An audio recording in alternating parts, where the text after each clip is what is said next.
Болмайды ау биылғы жылы, неше түрлі өтті қой. Колонка, Самый кез нәрселер, иә. Не ғой? Только арендаға ғана ақша берді. Бота қара? Микрофон бергенбіз. Все мына. Нешексі? Пока біреу.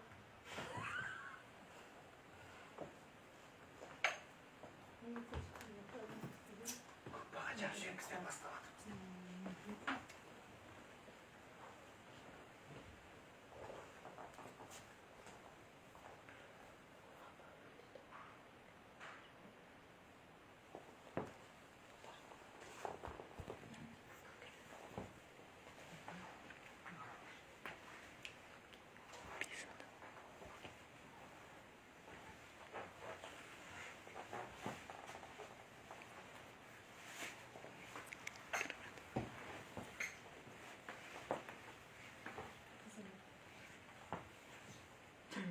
жатырмыз.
Қайырлы күн, құрметті көрермендер.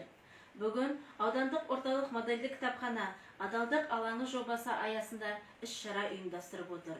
Адалдық, тазалық, парасаттылық ұғымдары қазақ даласында ежелден қалыптасқан. Адал болса, досың жақын, еркелейтін немерен жақын, өз ұрпағын шөберең жақын, туып өскен елің жақын деп Қазбек би бабамыз айтпақшы. Аудан тұрғындарының арасында оң бағаға ие болған мақтанышымыз, талғамы биік, тағылымы мол, білімді ұстаз, білікті маман, қашанда ізденісте жүретін зерттеуші, қай қырынан алып қарасаң да тұнып тұрған өнер иесі, кітапханаларды дамыту бөлімінің әдіскері Асқарова Майгүл Насырқызы. Майгүл Насырқызы, бүгін бізбен сұхбаттасу кешіне келгеніңізге көп рахмет. Осындай бүгін енді біздің іс-шарамызды сіздің өміріңізбен шығармашылығыңызға арнай дайындаған өзіміздің слайд барын соны көрермен назарына ұсынсақ. 1971 жылы 27 сәуір күні Асқарова Майгүл Насырқызы Қарағанды облысы Қарқаралы ауданы Тәттімбет ауылында дүниеге келген. 1978-1988 жылы Арқалық ауылындағы орта мектепте оқып 10 жылдық бітіреді. 1988-1989 жылдары комсомолдық жолдамамен Алға жастар бригадасында шопан болады. 1989-1991 жылдары Абай атындағы Саран педагогикалық училищесінде оқып, бастауыш сынып мұғалімі және орыс мектептеріндегі қазақ тілі мұғалімі мамандықтарын алып шығады. 2011-2014 жылдары Қарағанды болашақ университетінде сырттай оқып, қазақ тілі мен әдебиеті мұғалімі мамандығын алып шығады. 1991-1998 жылдары Арқалық Айрақ ауылдарындағы орта мектептерде мұғалімдік қызмет атқарады. 1998 жылы Бұқар Жырау ауданының орталығы Ботақара кентіне қоныс аударып, аудандық мәдениет және тілдерді дамыту бөлімінің хатшысы. 1999-2003 жылдары аудандық кітапханашысы әдіскер. 2003-2006 жылдары аудандық өлкетану музейінің экскурсия жетекшісі. 2006-2017 жылдан аудандық кітапхананың жаңа жұмыс түрлері бойынша аға кеңесшісі. 2017-2021 жылдары кітапханалар дамыту бөлімінің әдіскері қызметін атқарады.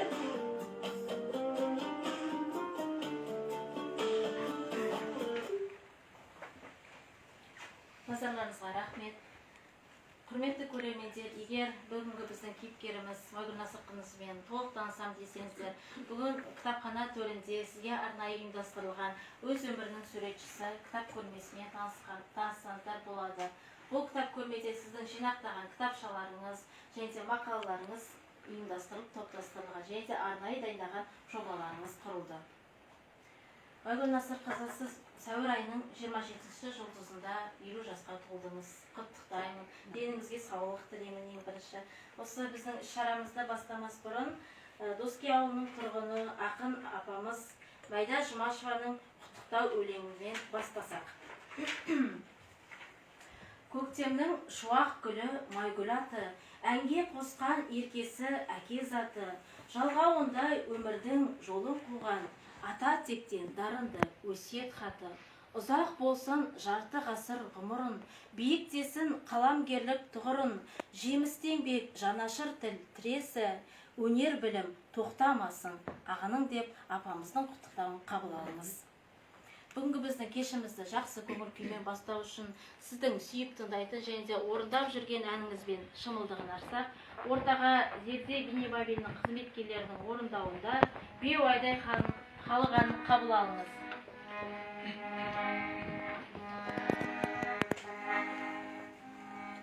Thank you.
Көптен көп рахмет.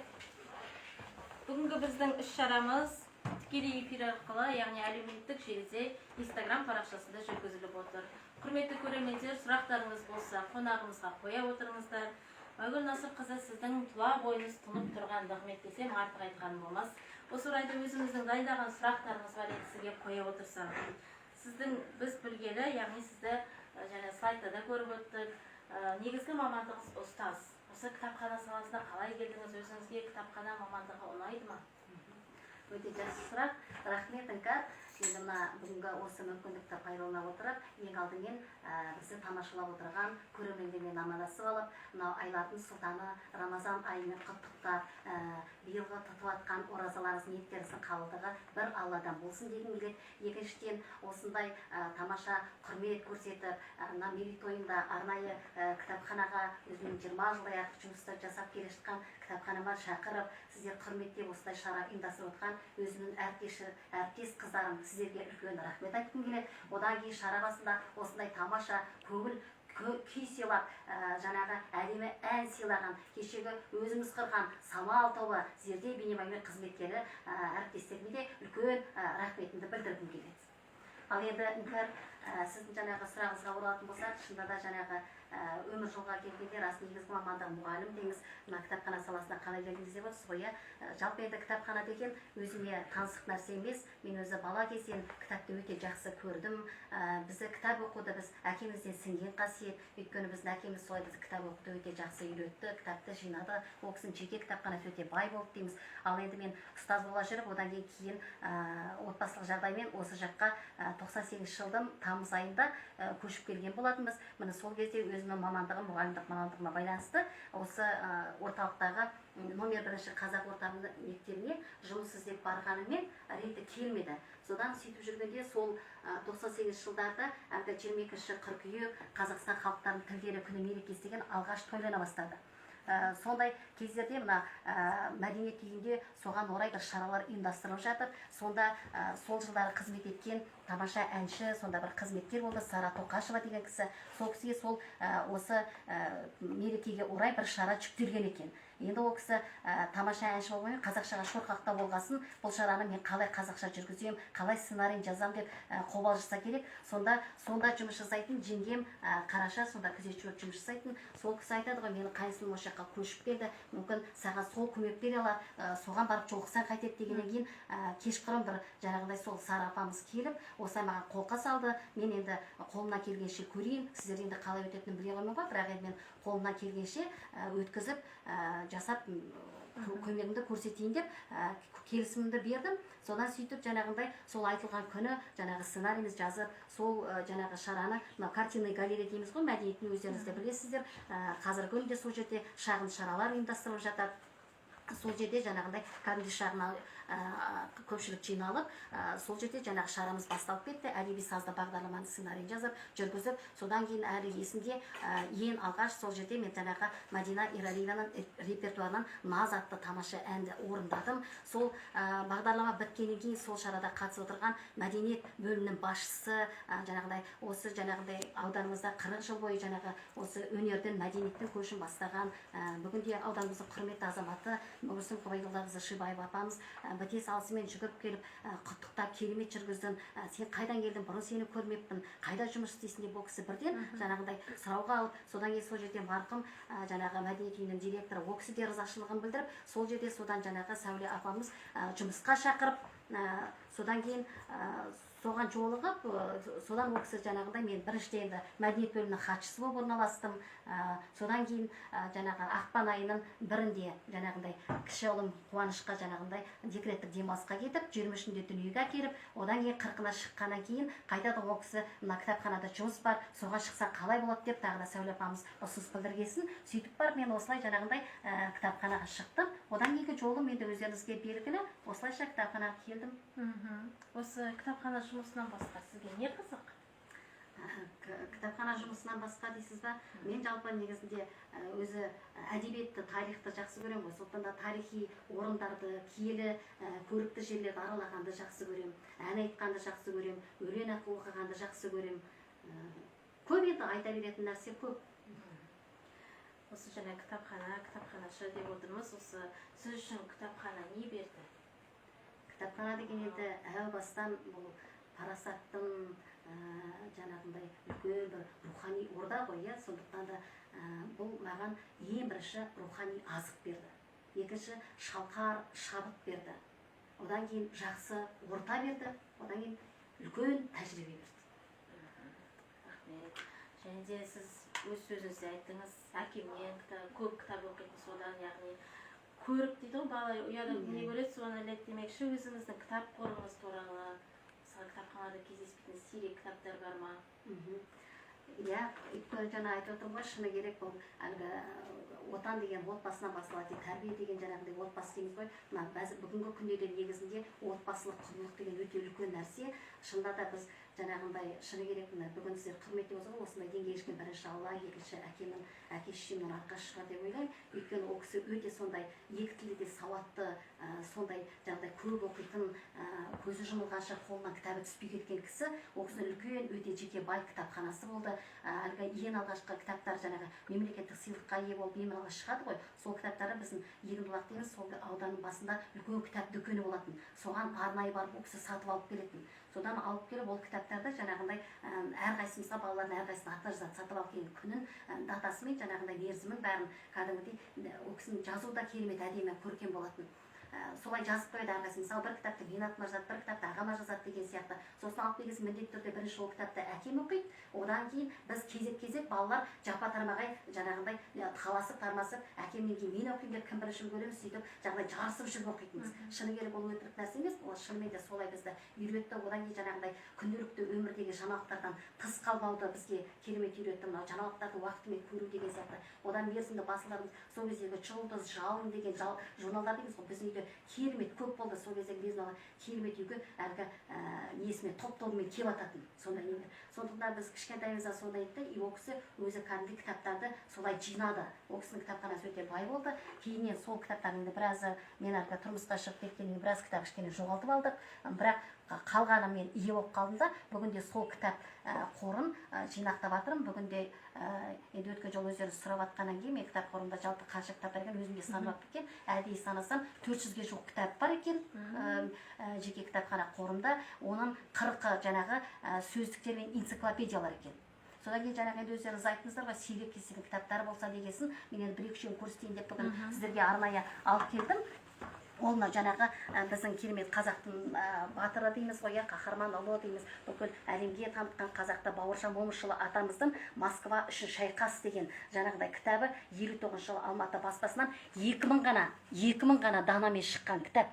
Бұл сондықтан 2000 данамен шыққасын бұл бүкіл кітапхана қорында бар деп ойламаймын. Өте сирек кездесіп, бұнда жаңағындай осы Москва үшін шайқас деген жаңағы үлкен жаңағындай несі, одан кейін әңгімелері, одан кейін өлеңдері, мақал-мәтелдері осы кітапта топтастырылған. Бұл өте сонысымен құнды деймізші, бұл жаңағындай енді уже неше жыл асып кеткен кітап, мысалы 70 жылдай жаңағындай сондай болған кітап. Міне осы кітапты көрсеткім келді. Одан кейін жаңағыдай былтыр өздеріңіз білесіздер, жаңағы сүйер ұлым болса сен сүй деген жаңағы жобамен Әбу Насыр әл-Фараби мен Абай Құнанбаев қаралған үлкен жобамен жұмыс жасадық қой бәріміз кітапхана. Міне сонда мен әл-Фараби туралы қызықты деректерді осы кітаптан алғанмын. Бұл жаңағыдай 64 жылы шатыспасам, 64 жылы шыққан 9-19 ғасырлардағы Орта Азия мен Қазақстанның ғалымдары туралы жаңағыдай кітап. Бұл өте сондай бір құнды деректер ішінде. Былтыр өздеріңіз де көрдіңіздер, сол жаңағы сіздердің шараларыңызға қатысып қызықты бір деректермен бөліскен болатынбыз. Сол деректерді осы кітаптан да алған болатын. Бұл 3500 данамен ғана шыққан кітап екен. Сондықтан да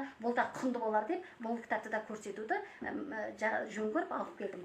Одан кейінгі өзіміздің жерлесіміз дейміз, 2 класстық біліммен классиктар қатарынан орын алған Ғабиден Мұстафин, жазушымыз керемет. Сол кісінің жаңағындай 53 жылы жарық көрген 25 атты әңгімелер, очерктер, пьесалар кітабы жаңағындай соны алып келдім. Бұл 15 000 данамен шыққан, бірақ енді көп дана шығар, бірақ дегенмен де енді бұл кітаптың жаңағындай біздің жерлес жазушы болғаннан кейін бұл да сіздерге құнды шығар деп ойладым. Сондықтан да енді Бауыржан Момышұлы кітабын көрсетуге алып келдім, бірақ енді сіздерге сыйға тартпаймын. Қазір енді білеміз, биыл Қазақстан Республикасы тәуелсіздігінің 30 жылдығы, соған орай өзіміздің жаңағы ауданымызда жаңағындай не бойынша, жүйе бойынша жаңағы 30 жылға 30 кітап деген акция өтіп жатыр ғой. Соған орай сіздер жаңағы кітапқа сый тартсаңыз, кітап қорыңызда дегеннен кейін сіздер өздеріңіз өтініш жасағасын, мен мына 2 кітапты сіздерге сыйға тартсам деп. Енді сыртына мұқабасы ескі демеңіздер, бірақ бұл ішкі дүниесі құнды.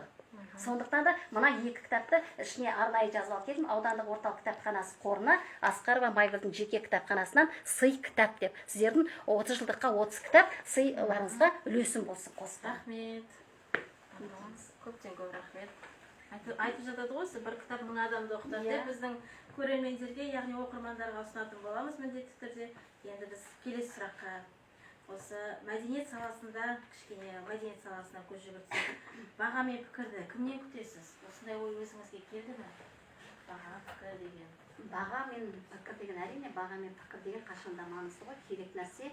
Енді өтірік айтпаймыз, біз мысалы енді мынау мәдениет саласында болғасын біз көбінесе іс-шаралар ұйымдастырамыз, іс-шаралар ұйымдастырамыз. Оның ішінде мысалы жаңағыдай көбінесе мен сценарийлар жазамын деген сияқты, ондай ұйымдастыру жақтары. Міне бұндай болған кезде біз міндетті түрде енді іс-шара ұйымдастыру үшін, сосын жаңағы сценарийлар жазған кезде міндетті түрде өзіміздің жаңағыдай басшымызға көрсетеміз ғой. Енді ол кездерде мысалы мен осы күнге шейін жаңағыдай қатты тікелей жұмыс жасап келген, ол жаңағы өздеріңіз білесіз, Сайрабойда апамызбен бірге мысалы көптеген жаңағыдай қызықты шараларды ұйымдастырдық. Міне сондай шараларды міндетті түрде ол кісінің жаңағыдай ең бірінші сол кісінің несінен өтеді, бағасына не өшеді, сол кісінің талқылауынан өтеді дейміз, сарабынан өтеді. Содан кейін барып бұл халыққа жолданады дейміз, халықтың алдына шығады. Әрине одан кейін халықтың алдына шыққасын ол дүниенің жаңағыдай жақсы, жаман болып, ұнамауы халықтың уже бағасы. Сондықтан да жаңағыдай өйткені адамды көтеретін де, өсіретін де, өшіретін де халық қой, қашанда бағалайтын, саралайтын дейміз. Сондықтан да жаңағыдай маған қашанда бұндай шаралардан кейін халықтың беретін жаңағыдай ықылас, қошеметі, бағасы үлкен жаңағыдай керемет баға деп ойлаймын. Ал енді пікір дегенде ол әрине сол халықтың ішінде сондай осы салада қызмет ететін білікті, тәжірибелі мамандар бар ғой, өз ісінің мамандар дейміз ғой. Солардың пікірі мен үшін өте маңызды. Рахмет. Біз сізді өлкетану саласында, яғни іздестіруші ретінде көп зерттейсіз, солып жатқан нығмет деп айтып жатырмыз. Сізді зерттеу мүмкін емес, мысалы айтады ғой, кітап ашылмаған құпия демекші, сіз осы өлкетануға қалай іздейсіз, қай жерден дерек іздейсіз? енді өлкетану деген жалпы негізі өлкетануға келгенім бірінші жаңағыдай өлкетануды зерттеуге мен түрткі болғандағы ол бірінші мен ойлаймын жалпы мен өзімнің елімді туған жерімді жалпы қазақ елін жақсы көргендігім деп ойлаймын біріншіден. Екіншіден бұл жаңағы қазір мен қызмет ететін кітапхана саласының негізгі бір бөлігі ғой өлкетану. Сондықтан да бұл әрине міндетті түрде жаңағы түрткі болды. Ал енді ең алғаш бұл өлкетануға қалай келді дегенде ең алғаш біз осы жерде жаңағы ең алғаш жаңағы өнерпаз адамдардың шығармашылық кештерін өткізуден бастадық. Шығармашылық кештелерді, содан кейін жаңағы осы жақтан шыққан жаңағындай танымал тұлғалар, ақын қаламгерлердің еске алу кештерін ұйымдастыру.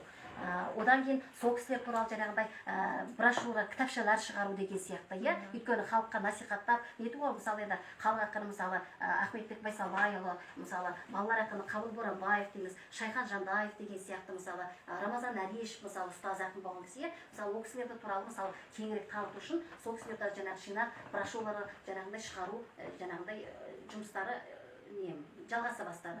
Одан кейін үлкен жаңағыдай неге дейміз, осы ауданға жалпы аймаққа еңбек сіңген жаңағындай еңбек адамдарының мерейтойлық кештерін, кездесу кештерін ұйымдастыру деген сияқты, сондай жаңағындай өзі бір кішкентайынан басталды, қызықтаспасын, әрбір адам сен енді шара өткізетін болғаннан кейін ол кісімен сұхбаттасасың ғой, міндетті түрде сұхбаттасасың. Мысалы, көзі жоқ адамның мысалы ұрпағымен тілдесесің, ол кісімен жаңағы қызметтес, дәмдес болған адамдармен кездесесің деген сияқты, бұл өте бір қызықты дүние. Сондықтан адамды бұл өлкетану жай қалдырмайды. Ол керісінше адамды одан сайын қызықтырып, өзі жетелей түседі. Сондықтан да бір деректі іздеп жатқанда, бір деректі ала отырып, екінші бір дерекке кезігесінде, келесі жолы мына іздейші деген сияқты бір ой келе бастайды. Жаңағы идея туады деген сияқты, ендеше мынаудан қызық екен, мынадаймен бір шет естідім деген сияқты ой туады, келесі жолы сол адам туралы іздей бастайсың, оны жоспарға кіргізе бастайсың деген сияқты. Сөйтіп жаңағыдай өлкетану тақырыбы өзімен өзі бір шеті басталғасын, өзі ақырын жаңағындай шуда жіп сияқты өзі ақырын тарқатылып кете береді екен. Бұл өзі сондай дүние. Ал енді одан кейін сол кісілер туралы мысалы жаңағы кітаптар шығарды деп мысалы айтып жатырмыз ғой. Ол енді бұның бәрі айтылып жатқанмен бір жаңағы бастамашы мен болғанымен мысалы ой менікі болғанмен, бірақ мысалы егер мен қасымда қолдаушыларым, мысалы бірге жұмыс атқарысатын адамдар болмаса, ол өте қиын нәрсе ғой, жалғыз адамға ол. Сондықтан да мен бұл жерде мысалы тағы да айтып кетейін, енді қайта айтқан емес, шыны керек өйткені мен көп жаңағындай жаңа өздеріңіз көрсетіп жатқан мына өмірімнің жолындағы көп нелерін жақсы бір қызықты белестерін, үлкен бір шығармаларымыздың жаңағы шығармашылық нелеріміздің белестерінің көбін ұйымдастыруда үлкен қолдау көрсеткен, тағы да оны қайталап айта аламын, енді Сәуле Құбайдоллақызы, одан кейін жаңағы өзінің қасында бірге істеген марқұм Бағзия Сайфидинқызы, бүгінде әлі жұмыс жасап келе жатқан жаңағыдай өзінің маманы Гүлнафис Мұхамедияқызының қолдауы, одан кейін мына жаңағы кейіннен мынау кітапхана саласында үлкен жинақ кітаптар шығарды деп отырмыз ғой, аудан ардақтылары, Бұқар ауданы аудан тарихынан аудан тарихына деген кітап, Бұхардан бүгінге дейін бабадан қалған дана сөз деп айтып жатырмыз.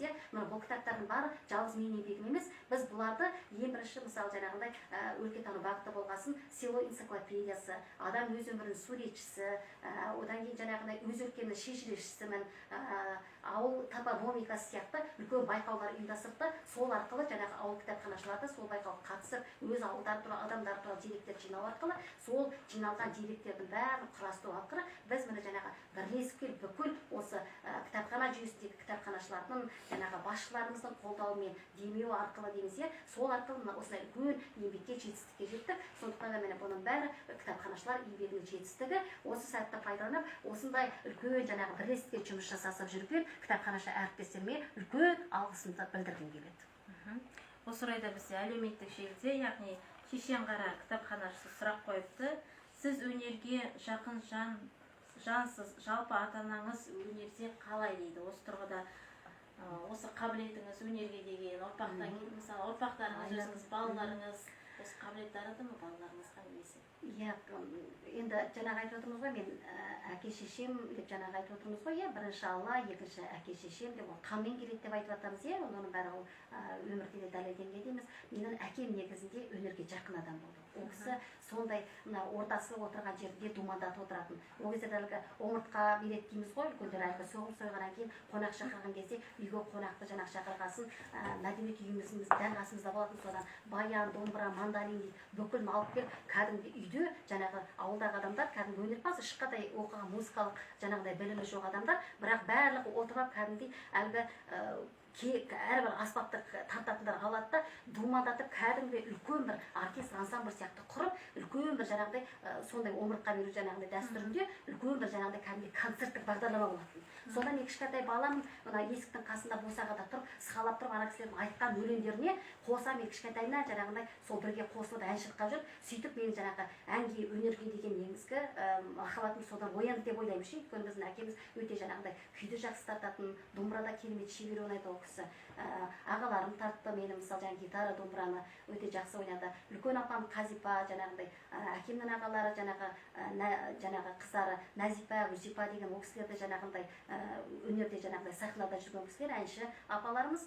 Сондықтан да бұл енді әке жағынан тарт деп ойлаймын. Ал енді былай ептеп жазатын жаңағыдай қырым ол нағашы жағынан шығар деп ойлаймын. Нағашы жағына да келген. Мен әкем өзі өлең жазған, ал енді нағашы жағым жаңағы әкемнің ағасы Мырзахан деген кісі, ол кісі өзімізге бізге тіл әдебиетінен сабақ берді. Ол кісі ептеп өлең жазатындығы болды. Сондықтан да бұл енді екі жақтан да келген шығар деп ойлаймын. Одан кейін жалғыз енді ол қанменді келді. Одан кейін мектептегі жаңағы ұстаздар деп айтамын. Иә, өйткені шыны керек ол білімдерін сүйіп бізге мысалы қалам ұстауды үйреткен, әліппен алғаш үйреткен адамдар, иә. Сондықтан да сол кісілердің де үлесі деймін. Одан кейін мысалы осы мәдениет, өнер саласына келгендегі орта. Ол да жаңағындай мысалы біздің жаңағындай немізді талабымызды, шығармашылық талантымызды ашуына септігі тиді деп ойлаймын. Ол бір-ақ нәрсемен шектеп тастауға болмайтын шығар. Ол әр нәрсені өзі жан-жақтан қиылып келіп, содан барып ашылады ғой адам. Сондықтан да мен ойлаймын, осының бәрі тұтасып келген кезде сондай бір өнерді тудырған шығар деп. Осы тұрғыда көрермендерге жаңағы бір сұрақ ретінде өзіңіздің ұрпақтарыңызға немесе балаларыңызға жаңа айтып өттік, сіздің дарыныңыз жаңағы өнерге деген Иә, Алла берген енді менің екі қыз, бір ұлым бар. Үлкен қызым Ақсер, ол жаңағы осы орталықтағы руханият орталығында ән сабағынан вокалдан сабақ береді. Екінші қызым Саян, осы жаңағы ән шырқаған жерде бейнем әуелінде қызмет істейді, қызмет етеді, ән шырқайды, ауылдарда жаңағындай тамаша ән күй сыйлап жүреді. Одан кейін кіші ұлым Қуаныш, ол домбырада ойнайды. Енді жалғыз ол емес, енді әкелері де марқұм Мақсат марқұм ол кісілер біледі ғой, кезінде біз талай адамдардың ажарын ашып той көтінің думаның бір сәні болып жүргенбізсің. Енді сол кісінің де бір дарыған шығар, сондықтан да үшеуінде де ондай өнер бар. Қасиет бар дейсіз. Рахмет. Біз сізді көп уақыттан бері танимыз, білеміз. Сіздің құттықтау арнау өлеңдеріңіз бар екен деп білеміз, газеттерге де шығып отырады. Осы тұрғыда бір өлең жолдарыңыз бар ма? Әндеріңіз жазған, шимайлайтын кездеріңіз бола ма? Иә, шимайлайтын кездерім болады. Енді жаңағы айтады ғой, жақсылар жақсымын деп айта алмайды, жамандар жақсымын деп айқайлайды дейді ғой. Сондықтан да мен өзімді ақымын деп айтпаймын. Бірақ енді мысалы көп оқығасын, мысалы кейде бір көңіл әуендері, ой әуендері дейді ғой, сондай бір түсіп қалғанда ептеп бір-екі ауыз сөздің басып қосатыным бар. Енді оны өлең деп айтуға келе ме, келмей ме білмеймін. Бірақ енді дегенмен де жаңағы сіздер енді сұрағаннан кейін жаңағы шыны керек тағы да айтып отырмыз ғой, бірінші жаңағы Алла, екінші әке шешеміздің арқасы осындай келіп отырған дүниеміз деп жаңағы соттан да мен еміріш жаңағыда сіздердің қолқаларыңызбен анама арнаған жаңағы өлеңді оқып берсем, иә? Жан анам, үздіксіз егетұғын өмір гүлін, анашым біздер үшін бөлек жөнін, жылылық махаббаттан жаратылған кең пейіл дархан жүрек сен асыл жан, мейірім төге білдің перзентіне, жылылық құя білдің немереге, аялап алақанда ұл қызыңды жеткізін аяулана осы күнге. Төзгенсің өмірдегі қиындыққа, танытып шыдамдылық әр уақытта, жасымай тағдырыңның сынағына, серт еттің қажымасқа қайраттыққа. Жан ана жасай берген арамызда, сен барда қартаймаспыз біздер мына, бөлеген жанымызды мол шуаққа, біз сізге қарыздарымыз аяулана. Бүгінде мені 90-ның сеңгіріне шығып отқан анама әлі де қасымызда жасай берсін деген тілек айтқым келеді. Рахмет. Осы шимайлайтын кездеріңіз жаңа айтып отырсыз. Қанша санадыңыз ба? Саны бар ма?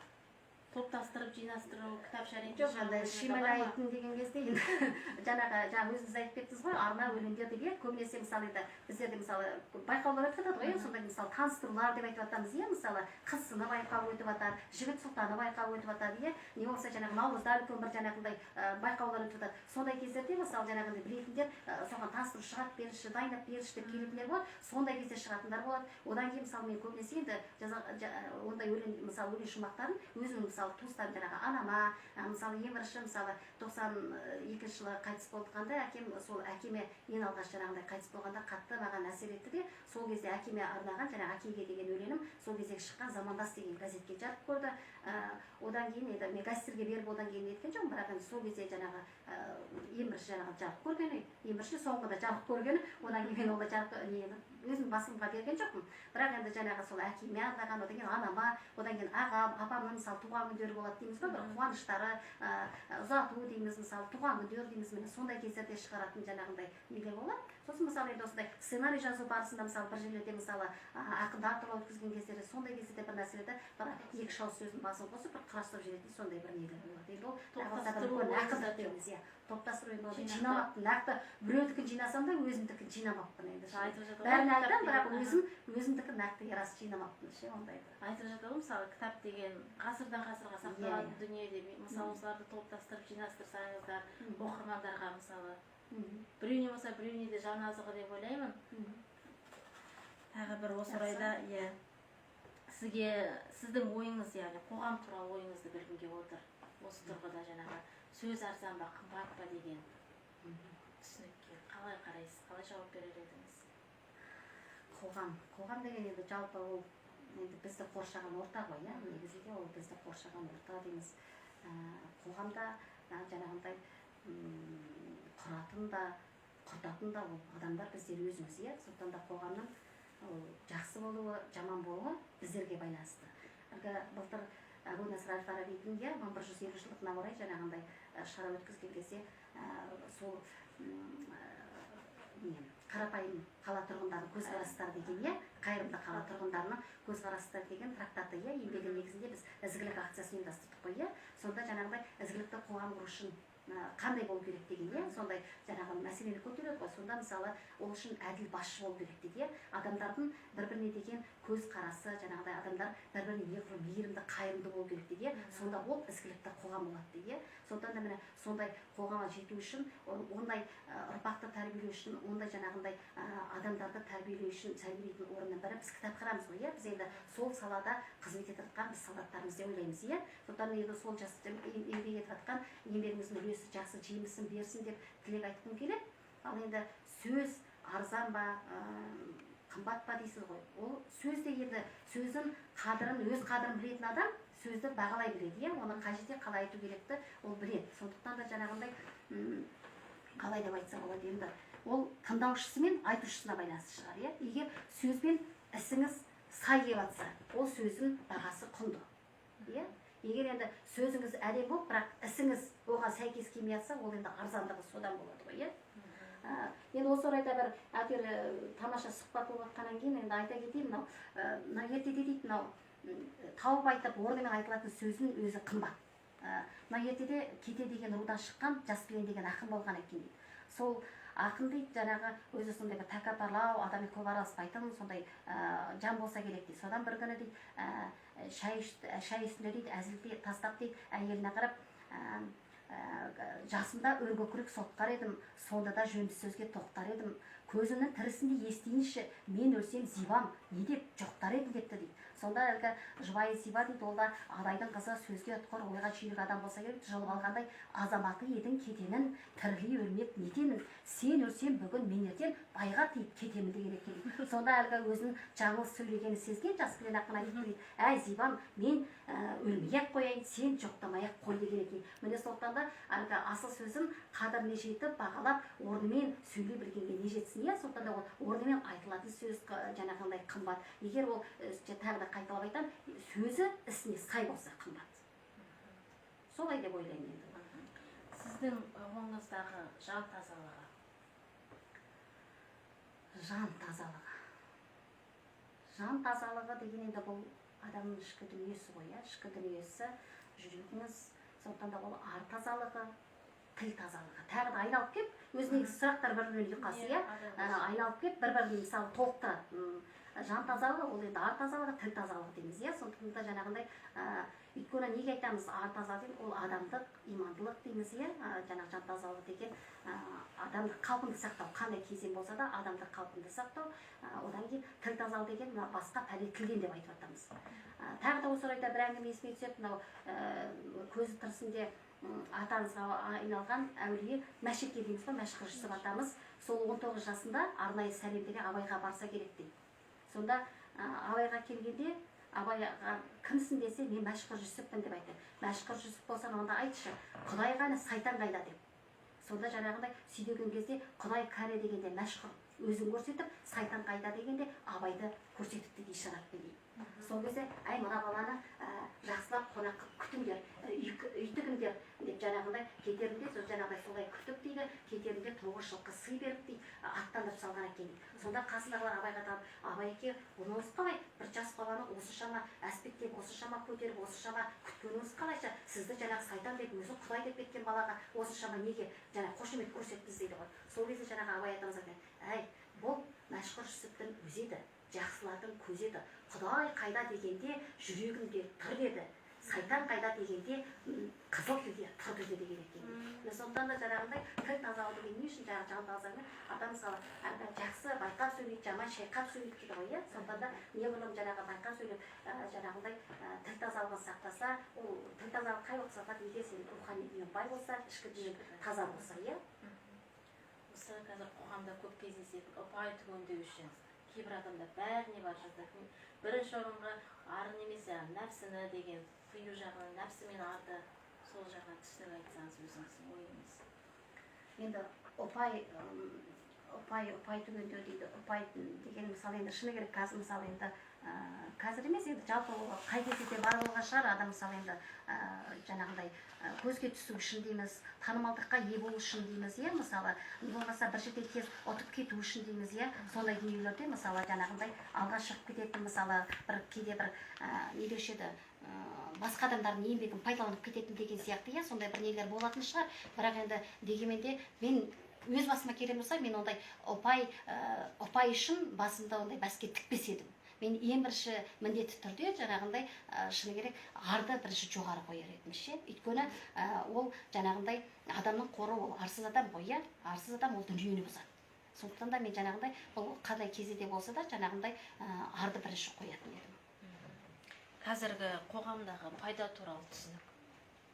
Тағы жаңағы сұраққа байланысы бар, иә. Бұны енді бірақ сөзбен айтуға болады, иә. Жаңағындай ар деп айтамыз, тағы да айтамыз, ар ұждан міндетті түрде бірінші орында тұру керек. Бұны Абайдың сөзін айтатын болсақ, Абай айтады ғой, пайда ойлама, ар ойла, талап қыл, артық білуге, артық қылым кітапта ерінбей оқып көруге дейді. Сондықтан да пайда ойлағаннан көрі арды ойлап, елім маған не береді деп емес, еліме мен не берсем деген сияқты ниетпен жұмыс істесе дұрыс болатын шығар деп ойлаймын. Еңсеңізді езетін мұң ба, ой ма?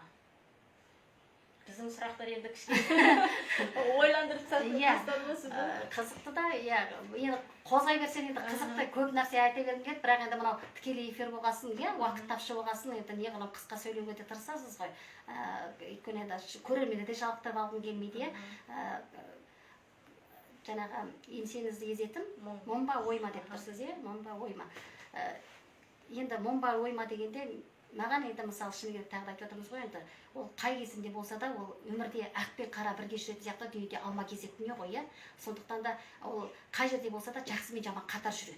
Сол сияқты біздің қоғамда да жақсы жақ та бар, жаман жақ та бар дейміз, иә. Сондықтан да бұл қоғамдағы маған мысалы кейбір дүниелерде мысалы көріп тұрса да адамның мысалы жақсы бір еңбегін көріп тұрса да бағаламайтын, иә, әділетсіздік дейміз ғой, әділетсіздік, сосын жаңағындай біреуге қиянат жасау, әлімжеттік жасау дейміз, иә.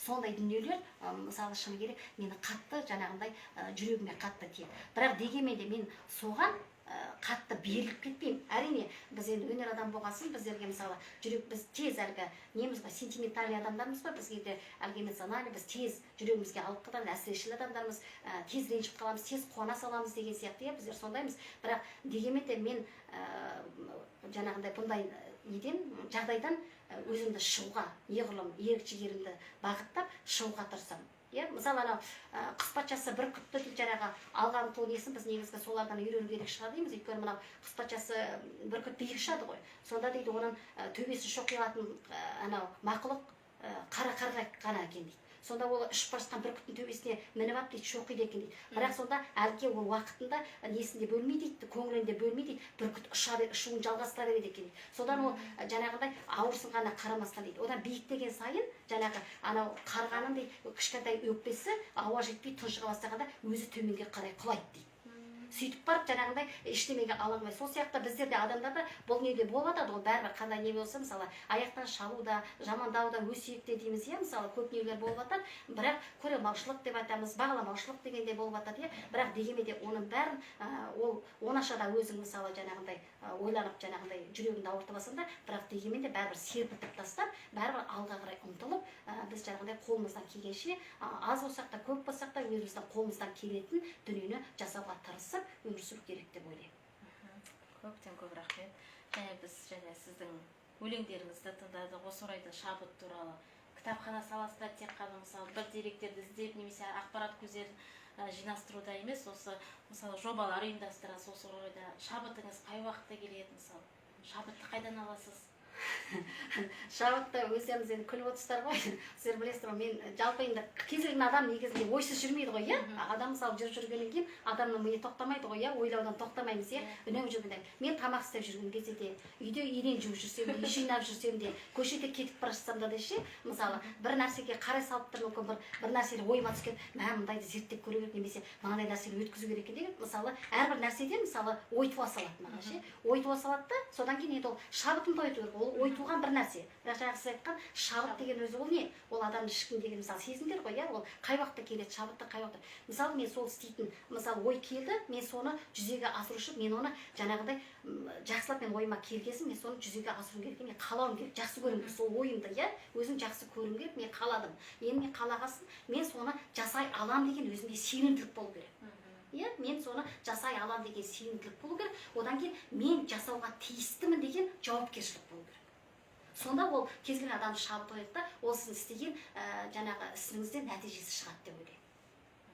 Енді сөйтіп ойлаймын. Мен мысалы енді кейбір нелерді оқып отырғанда да қарасаңыз, мысалы шабыт деген әркімде әртүрлі өтеді, иә. Біреу мысалы жаңағындай өзіңіз әлгі бір нелерді айтып жатыр ғой, иә. Мысалы біреулер жаңағындай жуынғанда келеді шабыт деп айтып жатады, иә. Мен мысалы бір нелерді оқытқанда шабытты мысалы Ғабит Мүсірепов, иә, керемет сөздергері ғой, иә. Ғабит Мүсірепов ағамыз сол кісі дейді, мысалы жаңағындай жазар алдында дейді, ол кісі бір топындай қарандашты алып келеді екен де, жаңағы алдына қойып қойып ұштайды екен дейді. Әдемілеп бүйтіп ұштап отырады екен дейді. Сосын мысалы жаңағыдай біреуін ұштайды, екінші ұштайды дейді жаңағыдай ше. Ана ұштаған қарындаштар өзінің көңілі шықса, жазуға отырады екен.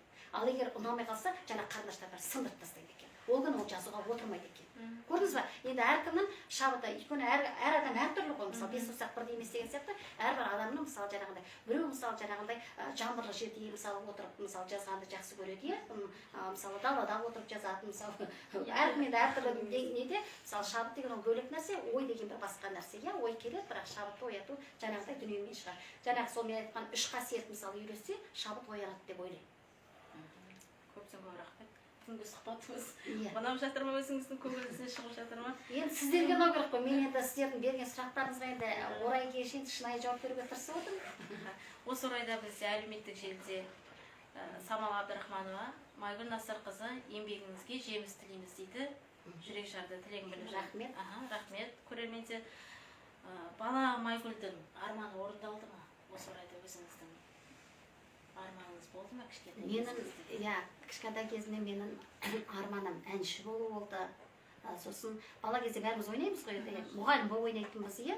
Сондықтан да мен өзім енді қазір мысалы өмір жолына қарауса сіздерде өзіңіздер орындалды деп ойлаймын.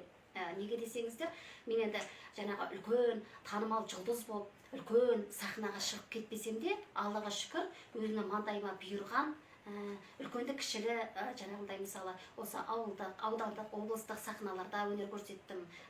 Талай адамдардың жаңағы қызығына ортақтасып, той думандарының ажар көркі басып алып қызмет атқардым. Өзімнің жүрегімнен шығатын, көңілімнен шығатын әндерді орындап, көпшілік көңіліне шыға білдім. Сондықтан да бұл әншілік арманым орындалды деп ойлаймын.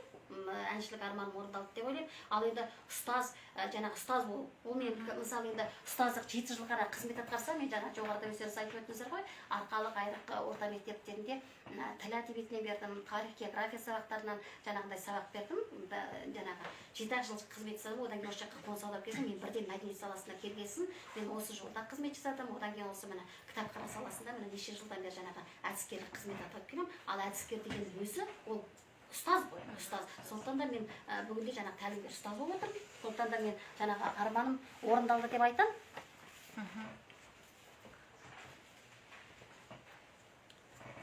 Толғанай сіңілісі дейді. Толғанай сіңілісі Майкен тәте жоғарыдан көріне беріңіз деп тілектерін білдіріп жатыр екен.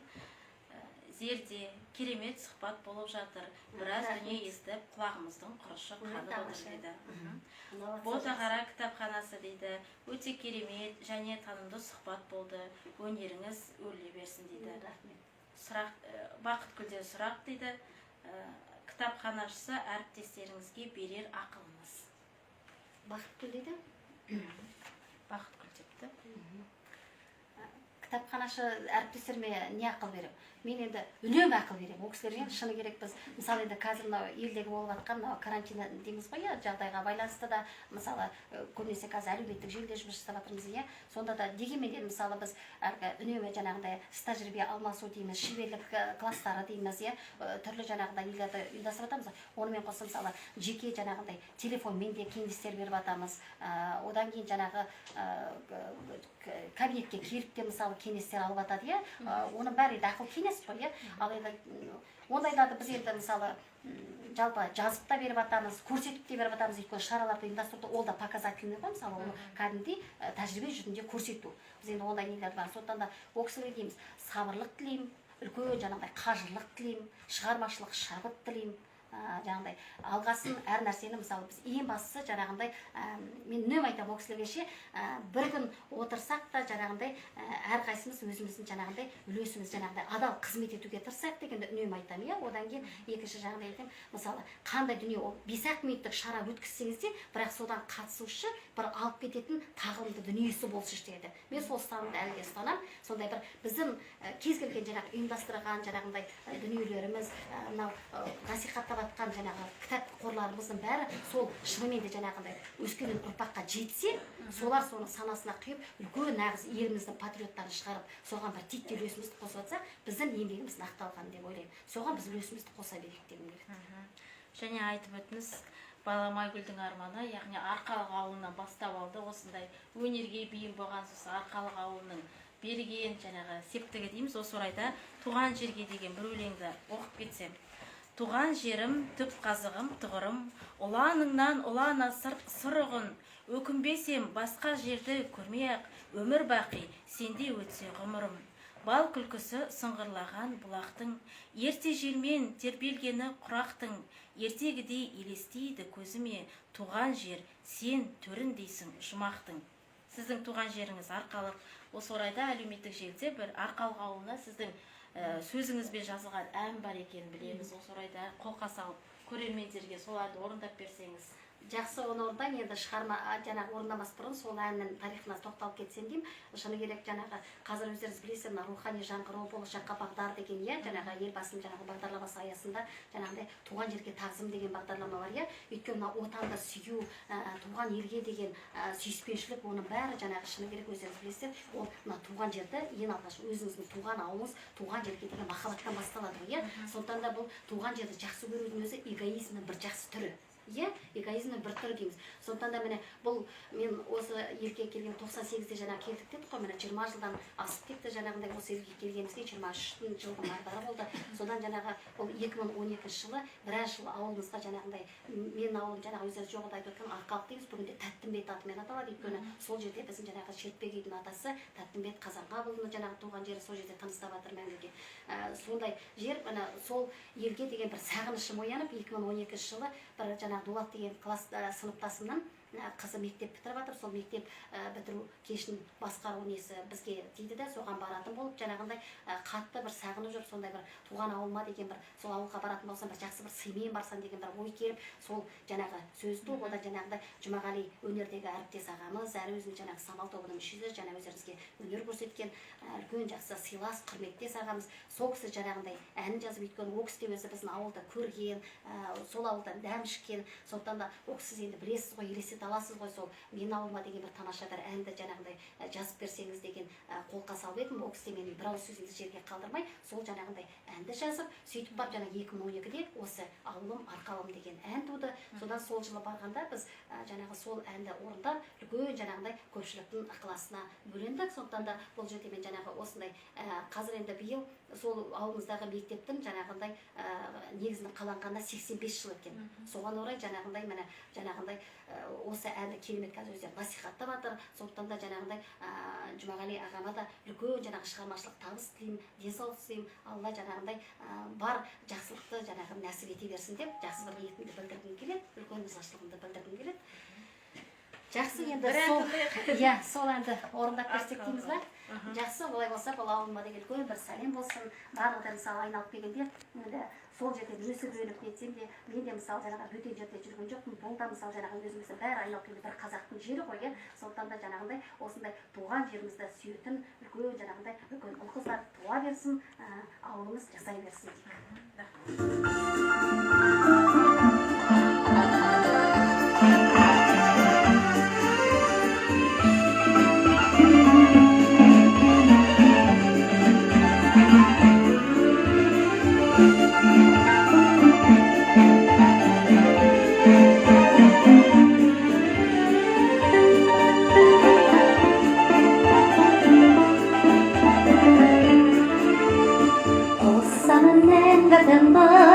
туған жерім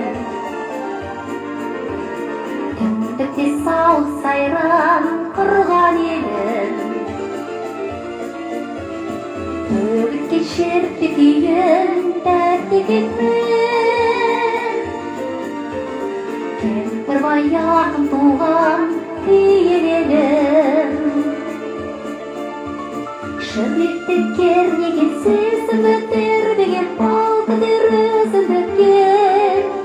Қоққанған мекенім өзінде көктегім Ағыз туған өлген Шайнай бер тілегім Лық болсын тілегім Кең болсын тек кереген Ыстықсың сен маған мармады мен саған Ауылым арқалығым Ыстықсың сен маған мармады мен саған Ауылым арқалығым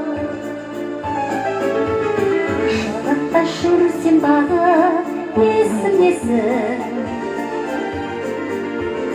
сағыныш жүрегімнен сыр шертемін ескерткіш перзентіңнен болсын осы ардақтап ауылымды жыр етемін жүректен кернеген сезімді тербеген бұл күндер өзіңдіккен Қоққанған мекенім өзіңде көктегім Ағыз туған өлген Жайнай бер тілегім Мұт болсын тілегім Кең болсын тек кереген Ыстықсың сен маған арнады мен саған Ауылым арқалығым Ыстықсың сен маған арнады мен саған Ауылым арқалығым жүректен кернеген сезімді тербеген бұл күндер өзіңдіккен Қоққанған мекенім өзіңде көктегім Ағыз туған өлген Жайнай бер тілегім Мұт болсын тілегім Кең болсын тек кереген Ыстықсың сен маған арнады мен саған Ауылым арқалығым Ыстықсың сен маған арнады мен саған Ауылым арқалығым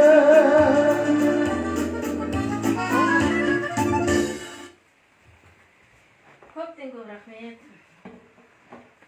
Өнеріңіз өрлей берсін. біз сізді ұжымда мінезіңіз ашық, өз ісінің маманы ретінде білеміз. Сыйластық деген ұғымды әрдайым бірінші орынға қоятын жансыз. Осы орайда біздің сізге деген сыйластығымызды қабыл алыңыз. Ортаға аудандық орталық модельдік кітапхананың меңгерушісі Гүлайым Қабдуәлиқызын шақырамын. Сізге жүрекжарды тілектерін білдірсем.